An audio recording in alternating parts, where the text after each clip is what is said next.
최근 들어 미국에서 상업용 부동산 부실 문제가 가장 뜨거운 감자로 떠오르고 있습니다.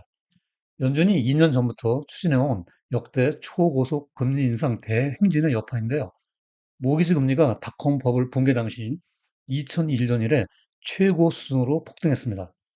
여기에다 팬데믹 이후 재택근무가 보편화되어 사무실이 텅텅 비어가면서 공실률이 급등하고 있고요. 조만간 만기가 도래하는 부동산 대출이 줄을 잇고 있습니다. 설상가상으로 은행들의 현금이 고갈되어 가고 있고 미실현 손실이 눈덩이처럼 불어나는 등 상업용 부동산 문제가 금융 시스템을 위협하는 뇌관으로 떠오르고 있습니다. 따라서 오늘 포커스 영대톡의 주제는 상업용 부동산 쓰나미, 금융 시스템 위기 재현입니다. 오늘의 이슈 포인트는 IMF 상업용 부동산 경고, 공실률 급증과 만기 도래, 글로벌 시장 전염 효과 등의 순서로 살펴보도록 하겠습니다.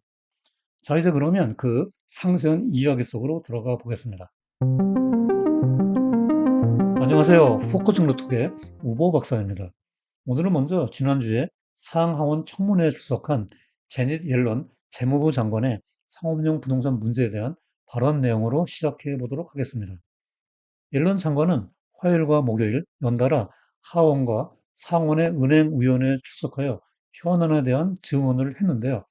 금리 인상과 팬데믹으로 근무 패턴이 변해서 공실률이 상승했고 다수의 상업용 부동산 대출이 올해 만기가 도래하는 등의 복합적인 요소들이 상업용 부동산 소유자들에게 스트레스를 주고 있다.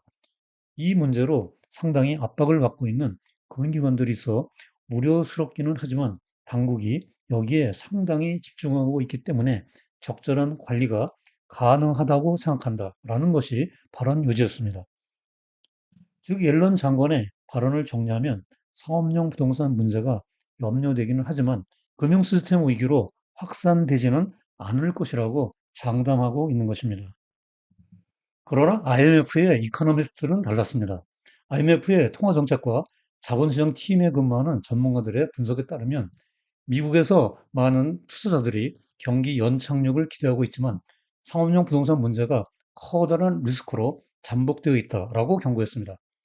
여기에 대하여 최소한 반세기 이래 부동산 가격이 가장 큰 폭으로 하락하여 투자자와 대출자에게 위험이 가중되고 있다고 강조하고 있습니다.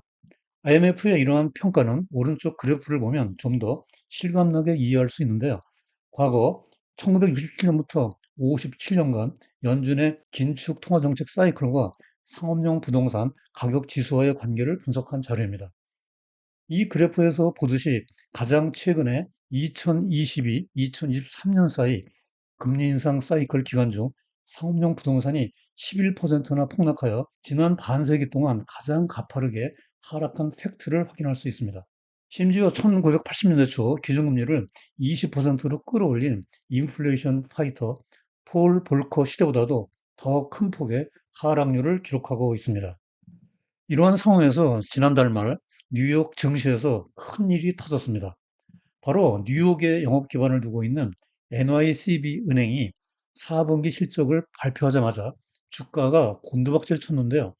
2억 5천만 달러 이상의 손실에다가 시장의 예상보다 10배나 더 많은 대선 충당금을 적립하여 시장 참여자들을 깜짝 놀라게 했습니다.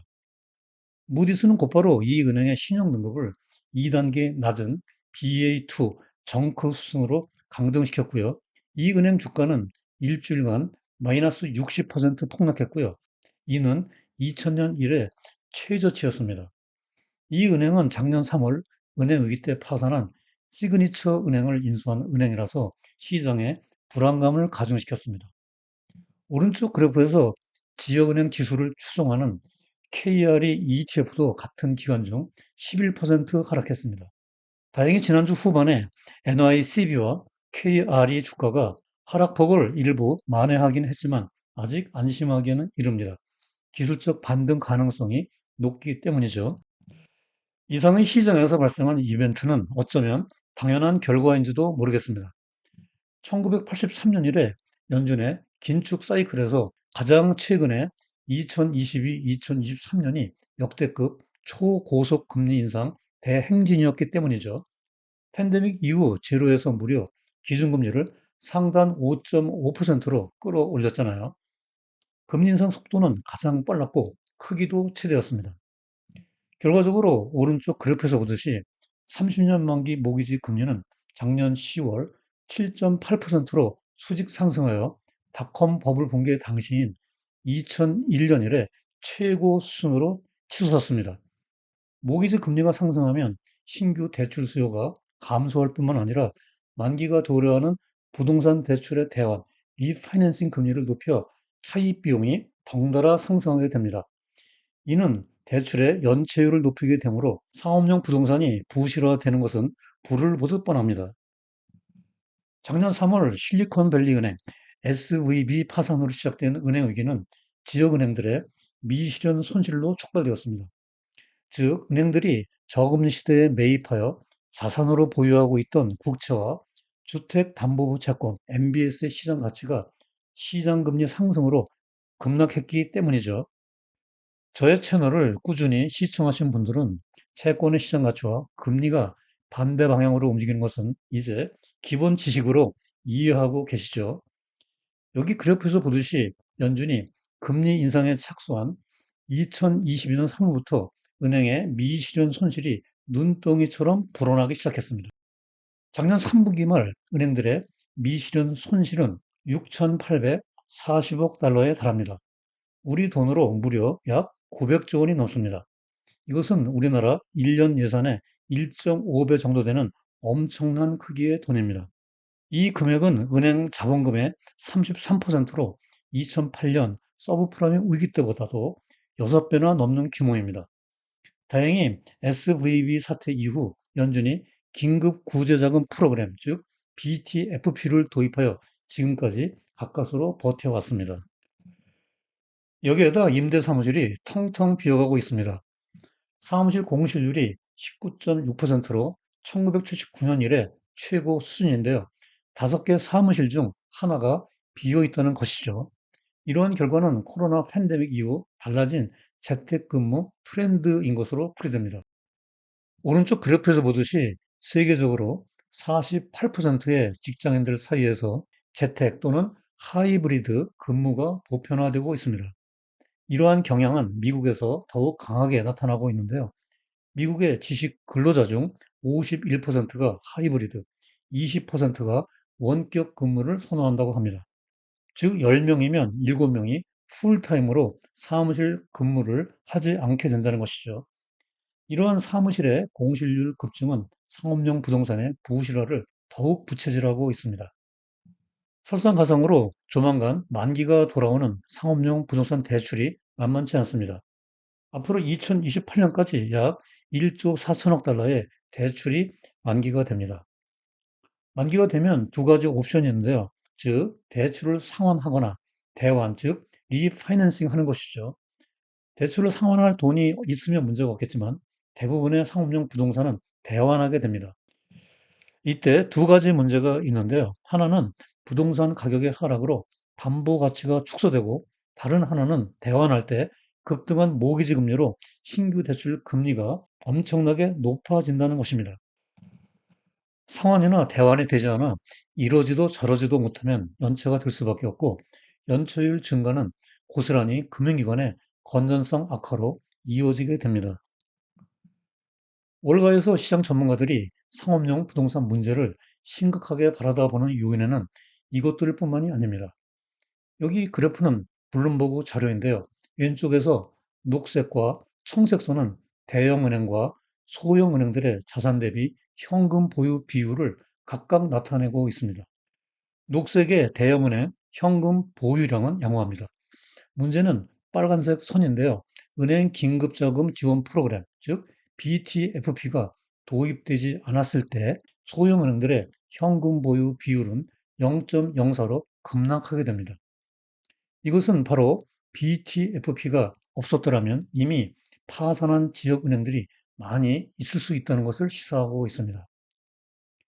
여기에다 오른쪽 그래프에서 보듯이 지난 1주 동안 은행에서 1690억 달러의 예금이 빠져나갔습니다. 이것은 작년 3월 SVB 파산 이후 최대 규모라서 금융시장의 불안감을 고조시키고 있습니다.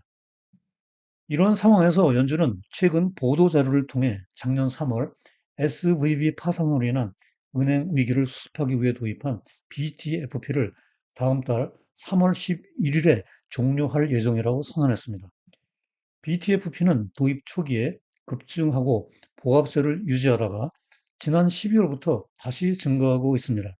한 달 뒤 BTFP가 종료된 이후 이 프로그램에 의존해온 지역은행들이 과연 잘 버틸 수가 있을지가 앞으로 아주 중요한 관전 포인트가 될 것으로 보입니다. 현재 상업용 부동산 부실화는 미국만의 문제가 아닙니다. 유럽과 일본, 심지어 우리나라까지 전염되어 각국의 금융기관들이 위기에 휘둘리고 있습니다.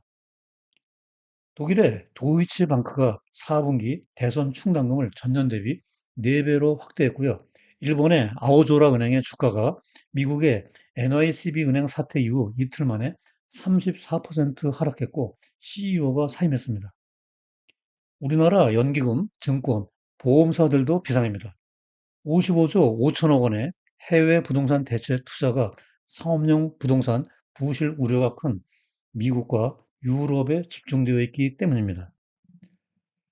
이런 상황에서 상업용 부동산 문제의 심각성에 대해 목소리를 높이는 시장 전문가가 있습니다. 콜롬비아 대학 출신으로 거시경제 컨설팅 회사 CEO인 코말 수리 코마르 박사는 CNBC와의 인터뷰에서 상업용 부동산 쓰나미가 밀려오고 있다고 경고하고 있습니다. 그는 옐런 장관을 포함한 관료나 은행 전문가들이 금융 시스템 위기로 번지지 않을 것이라고 장담하고 있지만 유럽이나 일본에도 상업용 부동산 문제가 있으며 이것이 바로 다름 아닌 체계적 위험인데 왜 이를 부인하고 있는지 그 이유를 이해할 수 없다고 관료와 정책 위반자들을 강하게 비판하고 나섰습니다. 또 다른 슈퍼리치 CEO인 하워드 루트닉도 앞으로 2년 이내에 1조 달러의 상업용 부동산이 부도가 날 것으로 예상된다면서 이를 막으려면 연준이 금리 인하를 빠르게 시작해야 한다고 촉구하고 있습니다. 자, 이제 마지막으로 오늘 영상의 주요 내용과 시사점, 그리고 투자자 관점에서 유의사항을 포커스 포인트로 정리해 보도록 하겠습니다.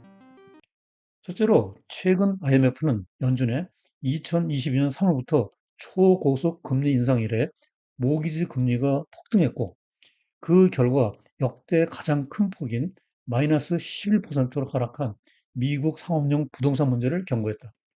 현재 연착륙 기대감이 높지만 2004년, 2006년에 부동산 급락 후 경기 침체에 진입한 사례에 주목해 볼 필요가 있다.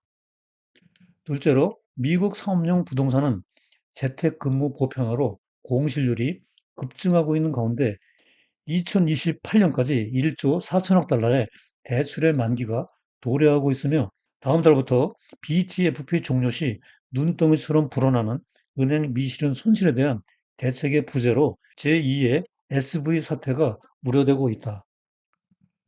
실제로 현재 상업용 부동산 문제에 대한 연준을 포함한 정부와 시장 전문가 사이에 리스크를 체감하는 온도차가 매우 크다. 정부와 연준은 상업용 부동산이 소형 지역은행에 국한된 문제이므로 관리가 가능하고 시스템적 위기로 번지지는 않을 것이라고 장담하고 있는 반면에 시장 전문가들은 향후 2년 이내에 1조 달러 이상의 상업용 부동산의 부도가 예상되고 있고 글로벌 부동산 시장이 전염되어 체계적 위험의 부메랑으로 돌아올 것을 우려하고 있다. 따라서 투자자 관점에서 상업용 부동산의 잠재적 위험을 상시 파악하고 다음 달부터 은행 긴급자금 프로그램인 BTFP 종료 후 향후 금융시장의 추이를 예의주시하고 금융 시스템 위기 재현 가능성에 유의하면서 보수적 포트폴리오와 방어적 리스크 관리로 대응해 나가는 것이 바람직하다고 정리할 수 있겠습니다. 포커싱 네트워크는 블로그 우부의 경제나무에 방송 대본을 업로드해 드리고 있으니 텍스트와 복습용으로 많이 활용해 주시기 바랍니다. 이제 설명절 연휴를 끝내고 또다시 일상으로 되돌아가게 되는데요. 2월도 벌써 중순으로 접어들고 있네요. 이번 한 주도 힘차게 시작하시기 바라고요. 오늘 영상이 도움되었다면 구독과 좋아요 잊지 마시고요.